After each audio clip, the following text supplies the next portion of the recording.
Hey everyone, hope you guys are having a great day. Welcome to today's video. I'm SuggsZOR. Behind me is my A90 Supra, and today we're doing a 5,000 mile review of the HKS catback exhaust. If you guys like today's video, please make sure to click that like and subscribe button down below.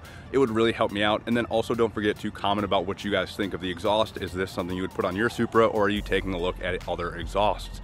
For those of you guys that really just want the exhaust clips, those are going to be at the very end of this video. Somewhere on the screen here, I'll put a timestamp of where you guys can jump to into the video. Before I get there though, I'm going to go through all of the technical stuff about the HKS exhaust, my pros and cons, and then finish up with the exhaust videos. So I really hope you guys enjoyed today's video.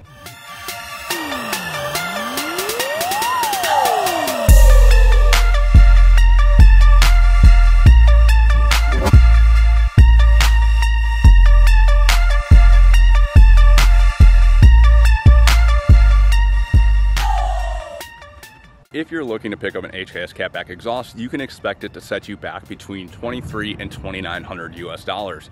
I give such a big range because HKS's website is listed at $2,900 US. And then if you go and talk to your local HKS distributor or whoever you decide to purchase it through, they're very likely going to be able to get it to you for less than that. When I was going through and purchasing it several months ago, I ended up paying about $2,300 plus shipping to my apartment, and then I ended up paying a little bit extra money to have a local shop install it.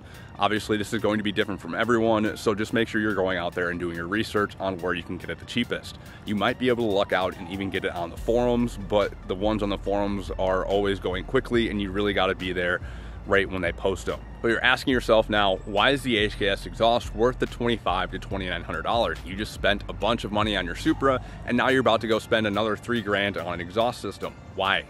Well, because with the HKS exhaust, you're getting a better redesigned system with better flows through larger pipe diameters and just less restrictive piping routes. So with the HKS exhaust, you're getting a 304 stainless steel system. This is the same as the stock exhaust, but to be honest, when I was trying to compare both of them together, it really just felt like the HKS exhaust was a better quality build. And it doesn't surprise me just because they make it in much lower numbers than Toyota does or BMW does with the stock Toyota exhaust. So there wasn't really a surprise there. But the main differences are going to be in the pipe diameters. The center pipe on the stock exhaust is an 80 millimeter. On the HKS, it's 85. So you're getting an increase of free area by over 25% just right there in that one spot. It's the same on the HKS as the stock. They both go to a Y connector to two 70 millimeter main pipes that then go back to the muffler. The big difference here is that on the stock exhaust, the main pipes go back into a single muffler. Everything kind of goes around in the muffler, and then it goes out to the exhaust tips. On the HKS exhaust, once it enters that main pipe, it goes into its own muffler associated with that main pipe and then out the exhaust tip. So you're not getting that cross flow between the two different main pipes. And overall, that allows for a less restrictive flow. The other biggest difference that you're obviously going to see, I'll put a picture of it, are the exhaust tips. The inner diameter of the exhaust tip on the stock exhaust is 100 millimeters, which is about 4 inches.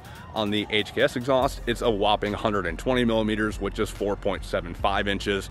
So you're getting an increase of free area in the exhaust tip by over 40%.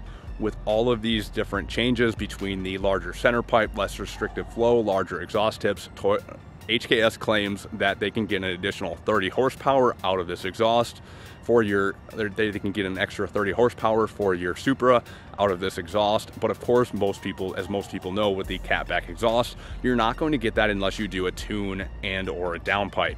So from someone like me who only has the stock downpipe, the stock tune, I can maybe get 5-10 horsepower, if that, but nothing is going to be noticeable. I mainly did it for the sound. You're going to have a louder exhaust system, and that's no different with the HKS. For the HKS, they went through and they did third-party testing, and they found out that the stock Supra in sport mode was at about 88 decibels at its maximum sound level.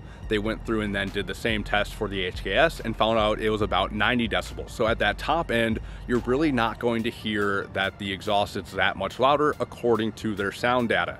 Obviously, this is going to vary depending on where you take the sound data, the situation and everything like that. So this is just information that HKS has themselves.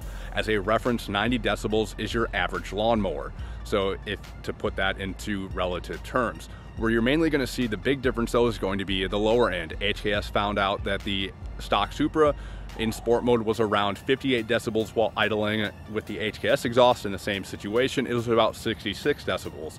And so you're going to hear a larger difference at the lower side than you are on the upper side.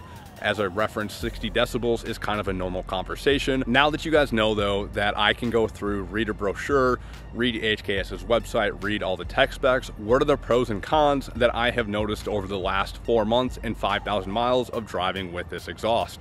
Well, the first main thing that I love about this exhaust, which is going to be the first pro, is that it retains the factory exhaust valve. So a lot of exhausts out there, they just kind of blank it off. For the HKS exhaust, you take the stock one off your stock exhaust and put it right onto the HKS exhaust, and it operates the exact same way as the stock exhaust would. When you're in normal mode, that valve is closed. When you're in sport mode, that valve is open. The second thing that I absolutely love about it, and I think most of you guys can agree with it, is it looks absolutely great. The stock exhaust tips look cool in that silver, but these exhaust tips fill out the back end of the car extremely well. They look great. I love the titanium blue finish on it. The HKS logos are engraved, so you're not going to lose those every time that you go and wash your car. You're not gonna have to worry about them rubbing off or anything. They're etched in there and they look absolutely great.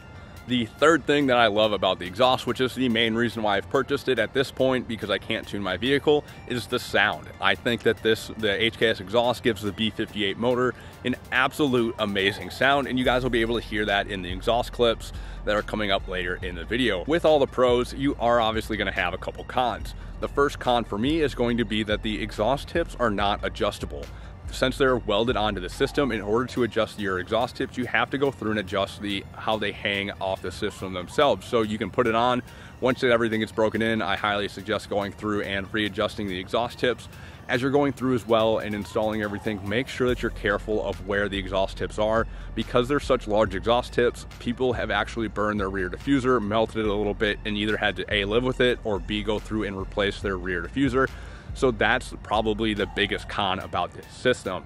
The second con about this system that isn't really a con for me, but maybe for some people, is that it only comes in the titanium blue finish with it on the exhaust tips. You're not going to be able to get a black finish or a carbon fiber finish like you can at some of the other manufacturers. The third thing that was kind of a con for me that I obviously got over was the price. I just went through and purchased the Supra, and I saw this price tag of $2,500 to $2,900, and it kind of was a sticker shock. The fourth thing, which I might want to consider a con, you might consider a con depending on your timeline of your build, is going to be the lead time of the exhaust. When I was going through and getting quotes originally, I was getting about a lead time of 2 months because all of the delays around COVID, the demand for the HKS exhaust. I happened to get lucky though when I ordered it that they actually had one already en route, and so I only had to wait a couple weeks instead of the entire 2-month lead time. So that's enough technical stuff. The pros outweigh the cons. Let's get to the important part of the video, and that's going to be the sound clips of everything. I tried to go through, get as many as I could with clear audio. As a quick little reminder, I have a stock 2021 Supra with the only performance modification being the HKS exhaust. So I really hope you guys enjoy. Let me know what you guys think down below.